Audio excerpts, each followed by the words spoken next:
So anyway, 2013, and this is probably going to end up being like multiple vlogs, and I'll just like piece them up into separate ones. So anyway, in 2013, let's see, I was really focused on the businesses. Dear June Collectibles had really started taking off. I did a lot of eBay. Guys, I've become like an eBay whiz whenever it came to, just learning about these old antiques and, the vintage collectibles and stuff like that. I've kind of become immersed with it. I love that stuff.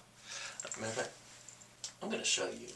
Matter of fact, I'm going to show you one of the things that I found. Actually, I'm only going to show you one for now. Okay. One of the things that I found is this very old crucifix. Actually, it's probably around the 40s or so. Not very old, I guess. Not in some of the stuff I've seen. Guys, I've seen stuff from the freaking, 1700s, 1600s. Actually, I've even had stuff in the 1500s. It was crazy. I love it. I absolutely love dealing in antiques. I've become so appreciative for some of the quality and craftsmanship of some of the stuff out there. But anyway, this is probably from, and I'll show this again in another video, I'm sure. I'd say probably about the 40s or 50s-ish. And it's a relic. I mean, like, true blue, there's a relic in there. There's, it's actually a relic from the catacombs. And I really kind of love this piece. And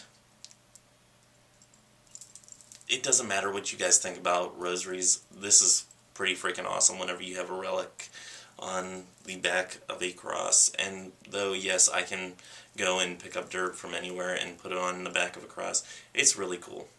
At least to me. So, I appreciate the stuff that antiques bring, and I'll talk about why there's a heart on there, or half of a heart on there, in a minute. Okay, so I'm sorry about that.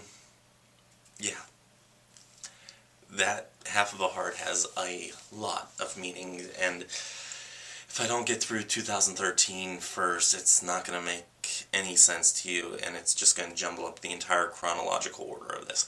Anyway, so I became a whiz, sorry about that, at eBay and just getting immensely into doing eBay.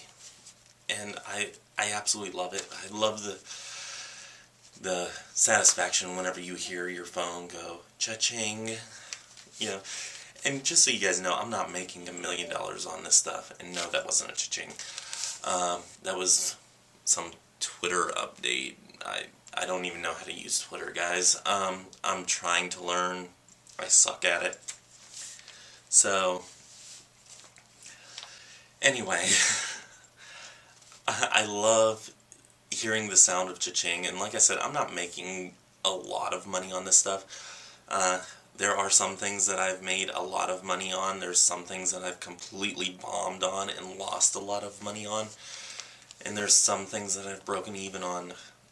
But really for me, what the antique and collectible business is for, at least for right now, it's learning about the history of human beings, learning who we are, where we are in this world, and what we are in this world as human beings. I mean, we're only here, most of us, for 70 years, 100 years, if we're lucky, a little over that. I mean, we're here for a very short amount of time. Some of these antiques and collectibles, they've been here for hundreds of years. I mean, I had a coin from, I believe it was the 1500s. It was awesome. And I sold it for a little bit of a profit, not much at all, and my phones are like dinging all over the place. Ignore that. Anyway, I mean, I gain an appreciation for some of the things that are put out there that are not a fad, that are, how do I want to say it? They don't have a temporary spot in time. They exist beyond what our reality of time is. And I really kind of hold respect to that. I mean, something as simple as this crystal. This crystal has taken an immense long time just to get that big. And who knows what else it came from. That had to grow for hundreds and hundreds of years. You know, stuff like that I can appreciate. And I've gained an appreciation for some of the more mundane things. So after that, I got a new car. Not really anything newsworthy.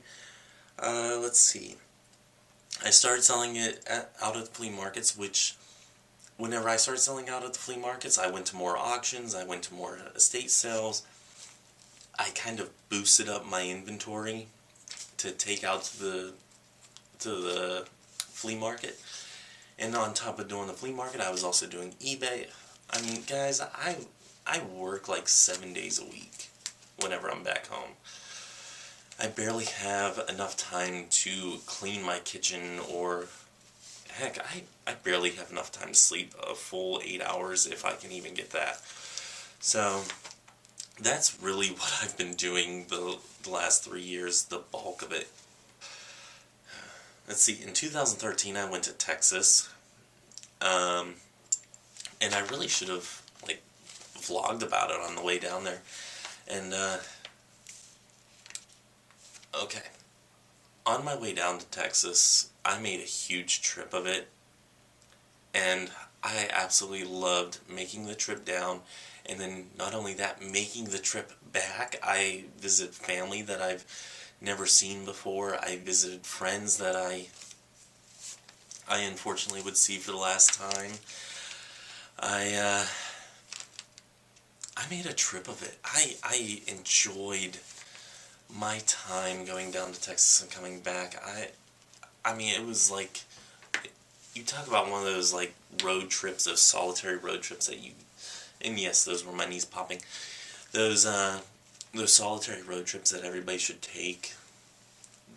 That wasn't one of the epic road trips, but it was definitely one of those solitary road trips that you definitely need to take. Whenever you're out on the road, just turn the radio off. If you have like 3-4 hour trips, turn the radio off for the entire time and just like think while you drive.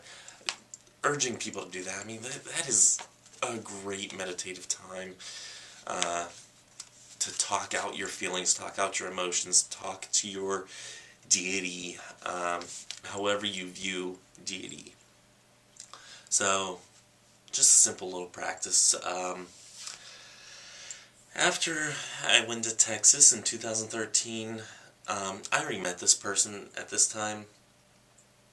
In fact, that rosary holds a lot more stories than just being a cool relic and holding certain memories. But anyway, me and this lady, this crotchety lady, as she kind of seemed pretty scary at first. We started fighting over, well, not fighting, we started bidding against one another at an auction, and it turned out that she sold at the flea market, and I ended up wanting something that she won in the auction that I knew I could sell on eBay for a little bit of extra cash, but I really wanted the World War II letters that she got. And not only did I want to sell them on eBay, because I love selling like old ephemera, old paper and stuff like that. I love selling that on eBay because it's just an immense wealth of knowledge contained in a letter. Not many people do handwritten letters anymore, and I kind of hate that people don't do it. I love doing handwritten letters. But I love reading them. I love sitting there and just like going through old war letters and stuff like that. And yeah, I absolutely love that stuff. But she outbid me on that. I outbid her on this rosary. And I outbid her on some other stuff too. But yeah, we got into a bidding war with a couple things, and that was one of them. And we end up becoming friends. Long story short, we ended up becoming friends, and then we started discussing, me setting up next to her and stuff like that. And again, long story behind all that, so maybe I'll cover that in another video, whatever. If you guys want to hear the long stories, I will tell them, but if you don't, then yeah, I won't. Anyway, readjusting on the ball. Getting back on the ball. So, let's see. After I came back from Texas in 2013, this was around September of 2013. So, we're almost done with the year. Me and this lady, I don't think she'd really mind me saying her name, Ro. Short for Rosemarie. And since she won't probably go on YouTube and watch this, and if she does, great. Hey Ro. But for one, she has that. I'm sorry, I'm gonna swear on this channel. Every once in a while, I do slip up, and I try not to curse because I don't know who all watches this. If you're offended by foul language, she just has that I don't give a shit attitude. Like, I don't care. You can say what you want. I don't give a shit. So, like I said, she seemed like this old crotchety lady, and she had this like appearance the first time you meet her that you're kind of scared of her. And there's plenty of reasons why, and I was terrified of her. But the more and more we talked, the more and more we became friends, and we actually ended up discussing being business partners. And the way her version goes is I kept on begging her. The way my version goes puts me a little bit better lighting. And I don't know which one's true, but we ended up becoming business partners, and having a very, very good friendship. The type of friend where when you need to vent, you call them up and you just let it all out. And whenever they need to vent, they call you and vent it all out. I mean, complete, not really asking for anything in return. Like, I'll call her up and I say, I really don't want to talk. I just want to vent and get this off my chest. And she'll let me do that. And if I say something that she really thinks I need to hear with it, instead of just being angry or downright mad, she'll sit there and she'll say, okay, now that you've gotten that off your chest, you feel better? Now let me put this into perspective for you. Because she will give it to you as it is. So she's one of those friends that you kind of get that sense of, oh my gosh, I need to be put in my place, and they will do that.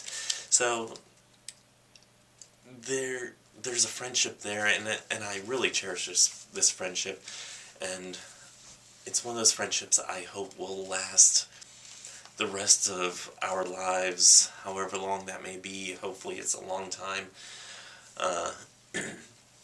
So I don't really see it being one of those friendships that fizzle out.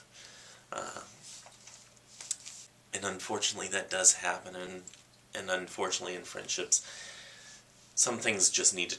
Okay guys, apparently my mouth outran my batteries, so yeah, I'm probably going to do this in like 5 different videos. Great, now I'm out of coffee. Anyway, so, like I said, it's one of those, those friendships that I hope will last forever. So anyway, moving on. She ended up becoming a business partner of mine, let's see, late 2013, I believe. It was around September-ish. So, yeah, that happened.